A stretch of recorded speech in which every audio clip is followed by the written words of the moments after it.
This is a sort of follow-up from my last video. If you find this interesting and you haven't watched that one, feel free to take a look. When people talk about the dangers of artificial intelligence, the conversation usually ends up in the same place. A machine becomes smarter than humans, it develops its own goals, and it escapes our control. Then something goes terribly wrong. It is a compelling story, it is dramatic, easy to understand, and difficult to ignore. But there is another possibility that receives far less attention. What if the greatest risks from AI do not come from machines developing their own objectives, but instead from machines pursuing ours? Because human goals, when examined closely, are not always as reassuring as we would like to believe. One of the most important distinctions in AI discussions, it's also one of the most frequently overlooked.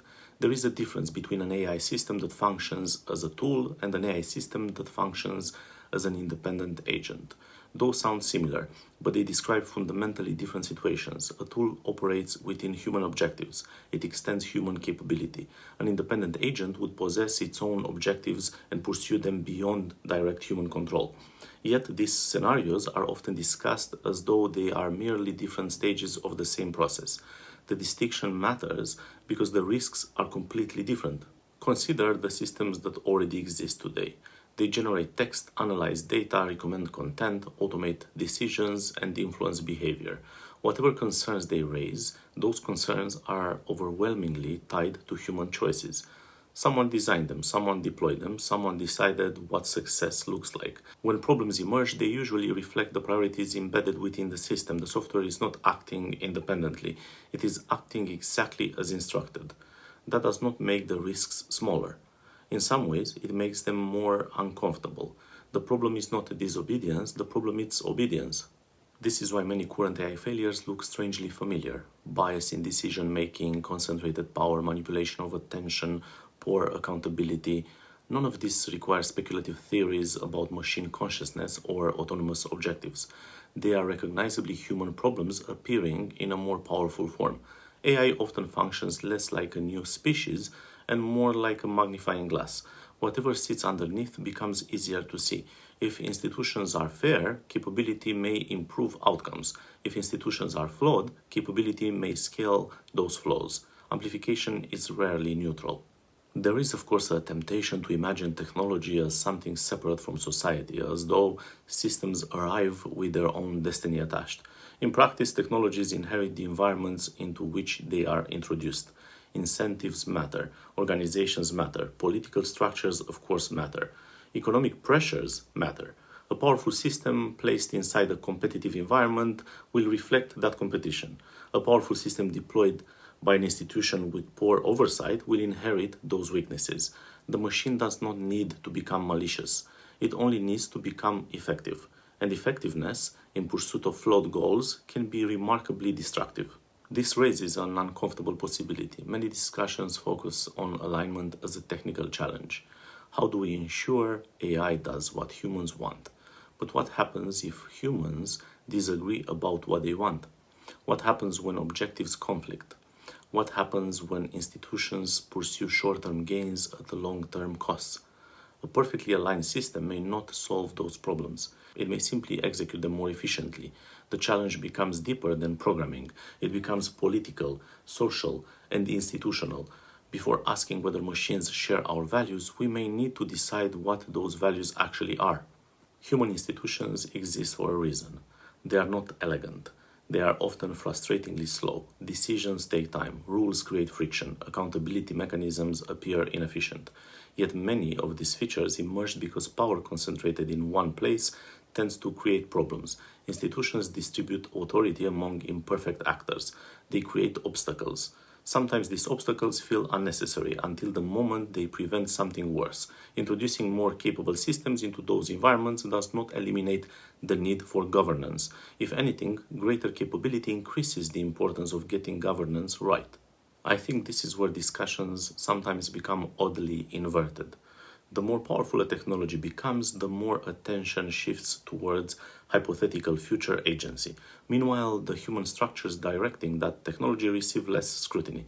Yet those structures are already shaping outcomes. They determine what systems are built, what incentives guide development, what behaviors are rewarded, and what trade-offs are accepted. If those incentives favor speed over safety, scale over accountability, or competition over caution, then the resulting risks do not originate in the software. They originate in the environment surrounding it. Imagine an AI system optimized to maximize engagement. It learns to capture attention with extraordinary efficiency. If social trust declines as a consequence, the system has not failed. It has succeeded according to its objective. Imagine a system designed to maximize profit. If it reinforces unhealthy incentives, that may represent successful optimization rather than malfunction. These examples reveal something important. Harm does not always require bad intentions. Sometimes harm emerges because objectives are too narrow, incentives are too powerful, or consequences are treated as someone else's problem. Intelligence amplifies the outcome. This suggests that many AI risks are best understood through institutions rather than psychology. We often ask what machines will want. Perhaps we should spend more time asking what organizations want, what governments want, what markets reward, and what incentives encourage. Those questions may sound less exciting than speculation about rogue superintelligence. They are also easier to investigate because they already exist. We can observe them directly. The incentives shaping AI today are not hypothetical. They influence decisions, investments, and deployments in the present. Their effects are measurable rather than imagined. Another consequence of focusing on distant scenarios is that immediate problems can become background noise. Discussions about future existential threats may dominate attention while current harms remain under-examined. Automated decisions affect employment. Recommendation systems shape information environments. Predictive models influence access to resources and opportunities. These developments may not threaten civilization itself, but they affect millions of people.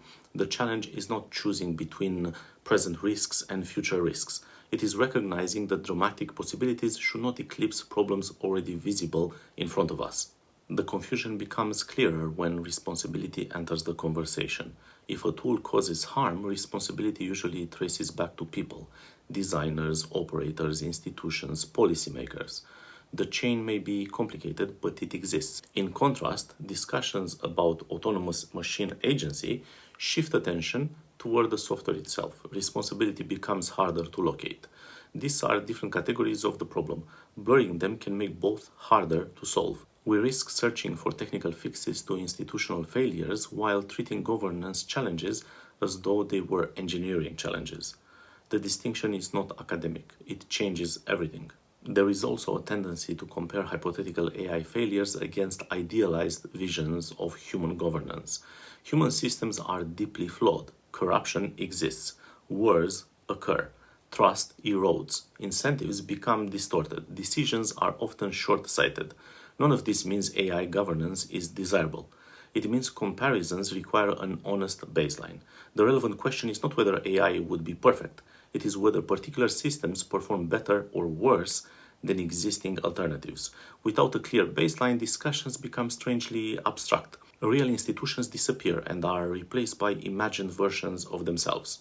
This is one reason AI debates often feel more certain than they should. Present risks and speculative risks become fused into a single narrative. The credibility earned from observable problems gets transferred onto assumptions about distant futures. The emotional weight carries across the gap. Concern about manipulation today becomes concern about autonomous domination tomorrow. Concern about concentration of power becomes concern about machine sovereignty. Each concern may be legitimate, but they rely on different mechanisms. If we fail to separate them, our analysis becomes less precise, precisely when precision matters most.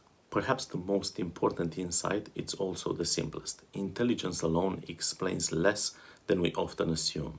Outcomes depend on incentives, institutions, constraints, and goals.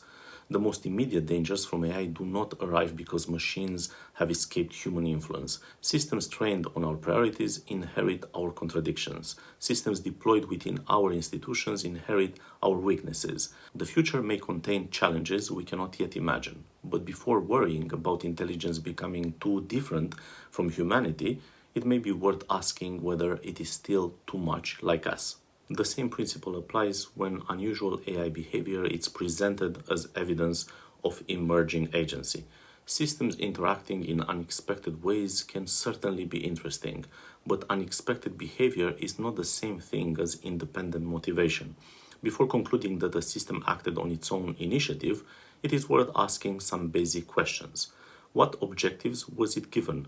What incentives existed in the environment? How was it trained? How was it orchestrated? If those questions remain unanswered, we may be observing the effects of design rather than the emergence of something entirely new. Before finishing, it is worth making one thing absolutely clear. None of this is an argument for complacency. It is not a defense of how governments regulate technology. It is not a defense of how companies develop it.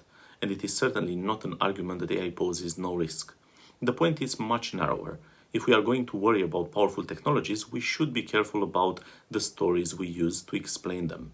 Good questions are often more valuable than confident answers, especially when the answers arrive suspiciously quickly. History suggests that certainty is one of humanity's favorite products. Unfortunately, it is also one of our least reliable.